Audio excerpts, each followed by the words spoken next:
आप लोग क्या गदर मचा रखा है? न खुद सोते हो न दूसरे को सोने देते हो। तुम लोग ने तो जीना हराम कर रखा है। बहू, बुखार ज्यादा हो रखा है, इस वजह से ये लगातार खांस रहे हैं। पूरा घर बीमार कर रखा है। छी, कितनी गंदी बदबू आ रही है।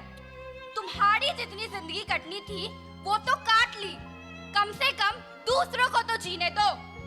तुम्हारी वजह से मैं और मेरे बच्चे भी बीमार हो गए हैं। बहू, हम इलाज तो करा ही रहे हैं, ठीक होने में तो थोड़ा तो वक्त लगता ही है ना। इनका तो ठीक होने का मुझे पता नहीं, पर लगता है हम लोग ही बीमार हो जाएंगे। तुम्हारी बीमारी अब बर्दाश्त से बाहर हो चुकी है। अगर तुम्हारी वजह से मुझे और मेरे परिवार पे कोई संकट आया ना, तो ध्यान रखना कि मैं तुम्हारा क्या हाल करूंगी। और एक बात बताऊं, तुम कल मरने से अच्छा आज ही मर जाओ, मुझे कोई फर्क नहीं पड़ता। लेकिन अगर मेरे बच्चों को कुछ हुआ ना, तो सोच लेना जीना हराम कर रखा है। और हाँ, तुम्हारे सांस लेने की आवाज भी इस कमरे से बाहर आई ना, तो मैं तुम्हारा क्या हाल करूंगी तुम सपने में भी नहीं सोच सकते। दिमाग खराब कर दिया मेरा। पुष्पा, रो मत। मैं ऊपर वाले से एक ही बात कहना चाहता हूँ कि प्रभु उठा ले मुझे। अब ये सब सुनते सुनते थक गया हूँ मैं। आप ऐसी बातें क्यों कर रहे हैं? अगर आपको कुछ हो गया तो मेरा क्या होगा? आपके रहते अगर ये दशा है तो आपके जाने के बाद क्या होगा? थोड़ा पानी पी लीजिए, खांसी नहीं आएगी।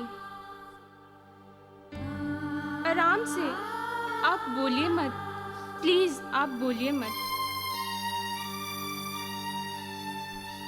तुम धीरे बोलो। अगर तुम्हारी आवाज बहू सुन लेगी तो वो फिर आ जाएगी। और आप कुछ मत बोलिए, मुंह बंद करके सो जाइए। आपको आराम की जरूरत है।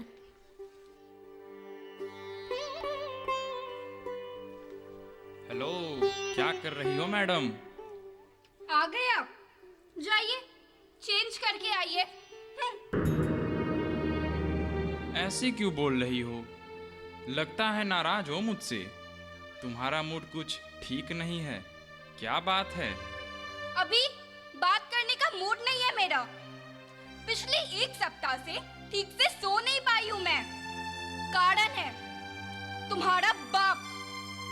सारा दिन खांसता ही रहता है। मैं बीमार हूं, मेरा बच्चा बीमार है। रमेश, मैं साफ साफ कह रही हूं कि तुम अपने बाप से सीधा सीधा पूछ लो, नहीं तो मैं अपने बच्चों के साथ अपने घर चली जाऊंगी। मुझे नहीं रहना इस घर में। अगर तुम्हें यहाँ रहना है तो रहो, मैं नहीं रहूंगी। अब फैसला तुम्हारे हाथ में है। देखो, गुस्सा मत करो, सब ठीक हो जाएगा। मैं बात करता हूँ अपने मम्मी पापा से। अगर तुम ही चली गई तो फिर... अगर ऐसी बात है तो जल्दी तुम फैसला कर लो कि तुम्हें क्या करना है। अरे, अपना गुस्सा शांत कीजिए और एक कप अदरक वाली चाय मेरे लिए बना दीजिए। मैं चेंज करके तुरंत आपके पास आता हूँ।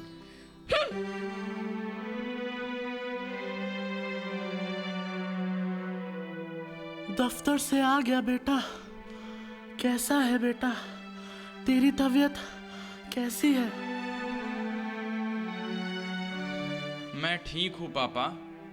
आप बताओ, आपकी तबीयत कैसी है? माँ, आप पापा को सही समय पे दवा वगैरह दे रही है ना? हाँ बेटा, डॉक्टर का दिया दवा मैंने समय पर दे रही हूँ। पता नहीं क्या होगा। पिताजी, मुझे आपसे कुछ बातें करनी है।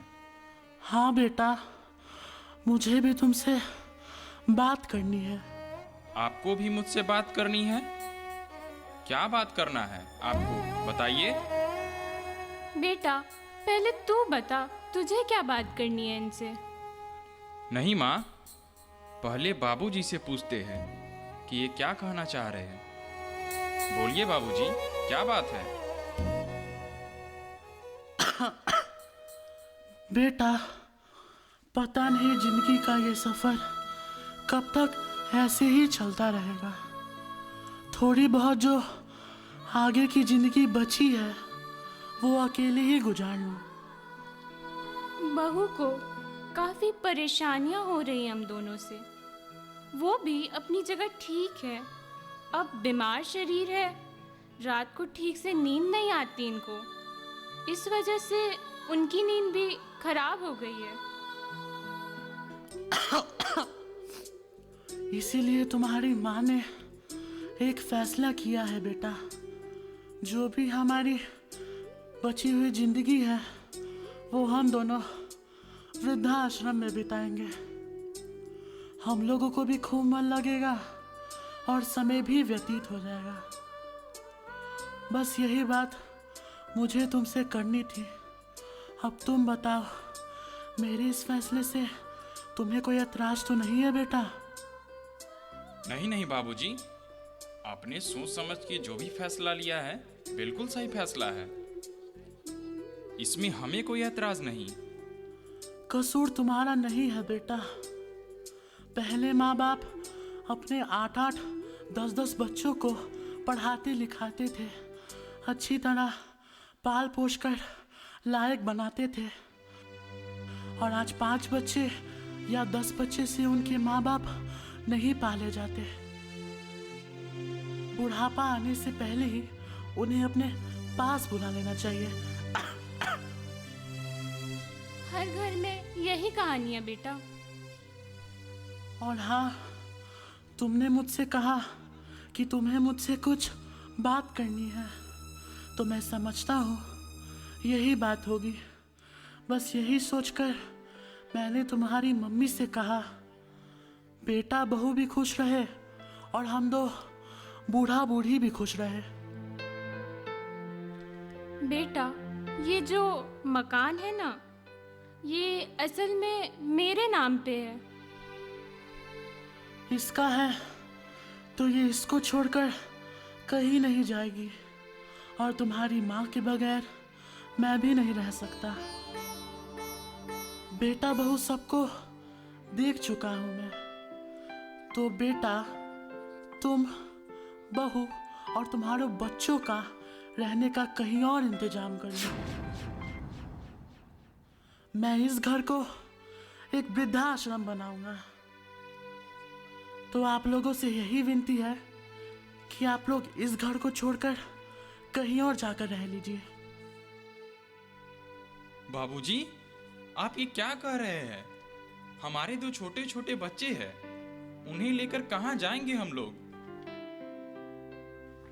पापा प्लीज, हमसे गलती हो गई। बाबूजी, मुझे माफ कर दीजिए। बहुत बड़ी गलती हो गई हमसे। कुछ दिनों से बहू ने जो दिन हम लोगों को दिखला रही है, अब वो दिन मैं दोबारा देखना नहीं चाहता। अब बात बर्दाश्त से बाहर हो गई है, तो अब मैं और बर्दाश्त नहीं करूंगा। तुम लोग चले जाओ यहाँ से। नहीं बाबूजी, नहीं। पापा प्लीज, मुझे माफ कर दीजिए। अब ऐसी गलती दोबारा नहीं होगी, प्लीज बाबूजी। बंद करो ये नाटक। मैं माफ कर दूं ताकि फिर से ये सिलसिला शुरू हो जाए। मैं यही सोचूंगा कि मेरी कोई औलाद ही नहीं है। अब ऐसा कभी नहीं होगा पापा।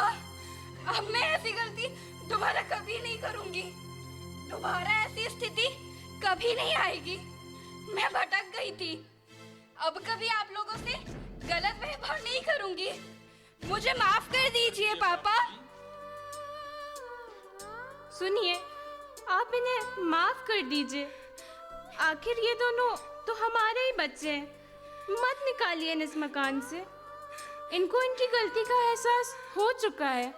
देखो पुष्पा, अगर तुम चाहती हो तो मैं इन्हें एक आखिरी मौका देता हूँ। अगर दोबारा ऐसा हुआ तो इन लोगों के लिए इस मकान का दरवाजा हमेशा हमेशा के लिए बंद हो जाएगा।